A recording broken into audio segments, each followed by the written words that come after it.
അതേപോലെ അദ്ദേഹവുമായി വ്യക്തിബന്ധത്തിൽ എനിക്ക് അനുഭവപ്പെട്ടൊരു കാര്യം, ബിദഈ പ്രസ്ഥാനങ്ങളുമായി ബന്ധപ്പെടാൻ ഒരു നിലയിലും അദ്ദേഹം അനുവദിച്ചിരുന്നില്ല.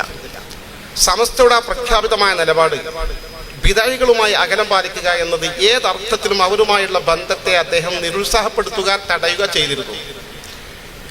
SKSF സംസ്ഥാന കമ്മിറ്റി കോഴിക്കോട് സിംബോസിയം നിശ്ചയിച്ചു. തുടക്ക കാലഘട്ടത്തിലാണ്.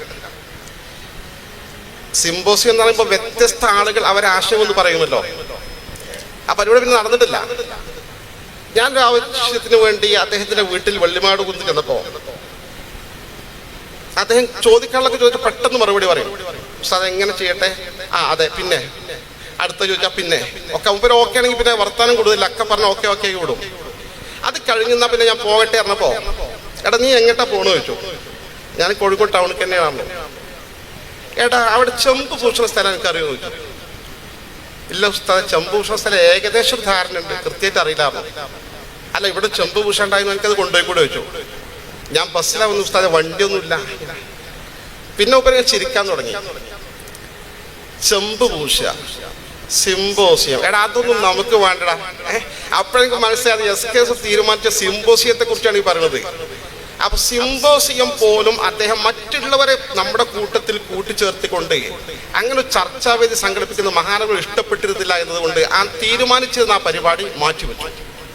അദ്ദേഹത്തിന്റെ നിലപാടായിരുന്നു. അവർ നമ്മളൊക്കെ കാണുന്നതിന് അതീതമായ ഒരു പ്രത്യേക മഹൽ വ്യക്തിത്വമായിരുന്നു. ഇവിടെ സയ്യിദ് ഫഖറുദ്ദീൻ തങ്ങൾ അവർക്ക് പറഞ്ഞല്ലോ അദ്ദേഹത്തിന്റെ പ്രത്യേകതകൾ.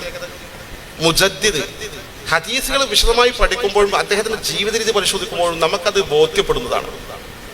പിന്നെ ഞാനിങ്ങനെ ആലോചിക്കാറുണ്ട്, സമസ്ത കേരള ജംഇയ്യത്തുൽ ഉലമ 1920 രൂപീകരിക്കപ്പെട്ടത് കൊണ്ടാണല്ലോ മുജാഹിദ് പ്രസ്ഥാനത്തിന്റെ പ്രളയം പോലുള്ള വരവിനെ തടഞ്ഞു നിർത്തിയത്, ജമാഅത്ത് ഇസ്ലാമിയുടെ ആർത്തലച്ചു വരുന്ന തിരമാലകളെ തടഞ്ഞു നിർത്തിയത്.